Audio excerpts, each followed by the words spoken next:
तो मेरे भाई को दोस्तों जो कामयाबी का असबाब है वो ये चीजें नहीं है जिसमें हम 24 घंटे 8 घंटे 12 घंटे लगाए हुए।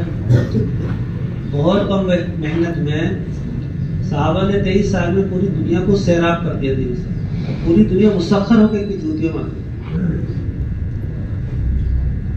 और इससे पहले की जिंदगी आप खा के देखो, कोई ऊँट चराने वाला, कोई बकरी चराने वाला, कोई गुलाम, कोई पत्थरों का पुजारी, कोई सांप खाने वाला, कोई बिच्छू खाने वाला, रिश्ते नातों को जानने वाले नहीं, माँ बहन का बाप बेटे का कोई रिश्ता नहीं, भूखमरी पूरे अरब के अंदर इन पे कोई हुकूमत करने वाला थोड़ा। ये बात हमारे कैसे यकीन में आ गई? कब आ गई बात यकीन? अच्छा मसला ये है कि अगर ये यकीन में नहीं आया मामला तो जन्नत में जा नहीं सकते। अगर ये बात यकीन में नहीं आई हमारे तो जन्नत में जा सकते, क्योंकि मामला यकीन का है। इस यकीन को समझाने के लिए सारे नबियों ने आकिस की दावत दी। इतनी बड़ी बड़ी दलीलें लाए अल्लाह ताला समझाने के लिए। और ये सारी चीजें रात का निकलना, दिन का निकलना, और सूरज और चांद का छुपना, और जो है जाहिर होना, और चांद और सितारों का, ये सब चीजें हैं। और जमीन आसमान में जितनी गर्दिश हो रही है इस सब के करने वाले अल्लाह है। ये सारी चीजें हमें सबक दे रही है। ये निजाम खुद नहीं चल रहा बल्कि किसी की मातहती में चल रहा है। पूरे अरब के अंदर इनको कोई हुकूमत करने वाली इस कदर गुर्बत, जो कौन भूख की हालत में सांप बिच्छू खाते हो, वो कैसे लोग होंगे?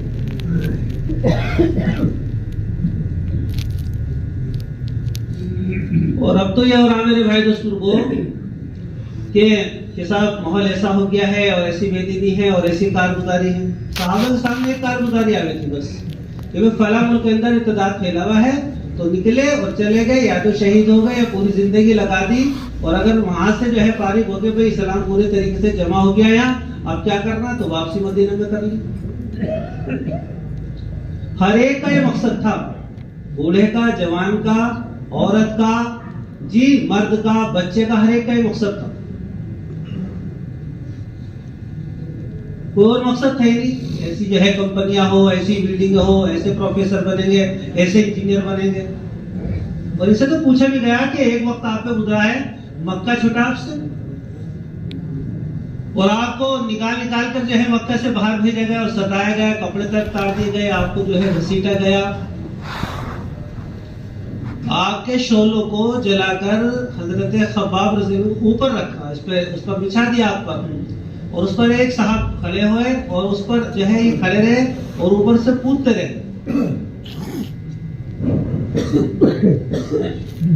मेरे भाई दोस्तों 90% लोग अभी मस्जिदों में नहीं।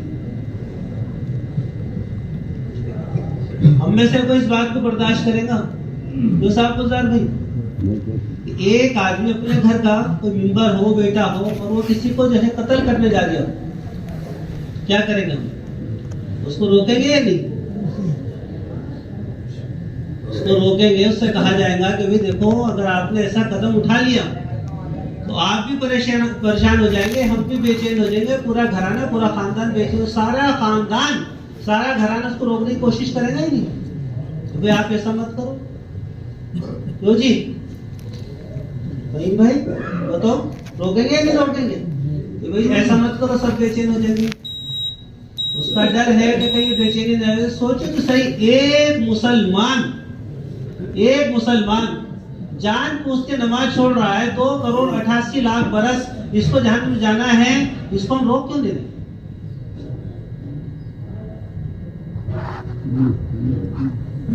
क्यों जी? तो रोकना चाहिए ही नहीं। कितने बड़े नुकसान में जा रहा है, कितनी कोशिश होनी चाहिए को मुसलमान को इसके रोकने की।